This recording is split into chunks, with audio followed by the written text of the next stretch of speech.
మీ favourite student ఎవరు sir? నా favourite స్టూడెంటా? మీరే చెప్పండి ఎవరు? రఘు సార్. రఘు. రఘు నాకు ఫేవరెట్ స్టూడెంటే, నాకే కాదు స్కూల్లో ఉన్న ప్రతి టీచర్కి రఘు ఫేవరెట్. ఎవరికి నచ్చారు చెప్పు? రఘుయే కాకుండా నాకు ఇంకొక ఫేవరెట్ స్టూడెంట్ ఉన్నాడు, కార్తిక్.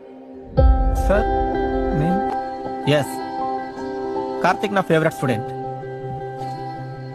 వీడిని చూసినప్పుడల్లా నన్ను నేను అద్దంలో చూసుకున్నట్టుంటది. ఎవడైతే వాడిని తక్కువ చేసుకొని ఎదుటోని నవ్విస్తాడో వాడికి మంచి హార్ట్ ఉందని అర్థం.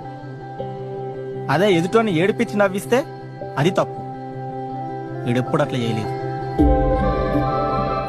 నేను చాలాసార్లు గమనించిన, అందరూ నవ్విస్తూ ఉంటాడు, హెల్పింగ్ నేచర్ ఎక్కువ, అందుకే వీడంటే నాకు ఫేవరెట్. నువ్వు జోకులు వేసినప్పుడు నాకు కూడా నవ్వొస్తుందిరా, కానీ ఎందుకు నవ్వనో తెలుసా? నేను కూడా నవ్విన అనుకో ఇంకా జర ఎక్క చేస్తావు.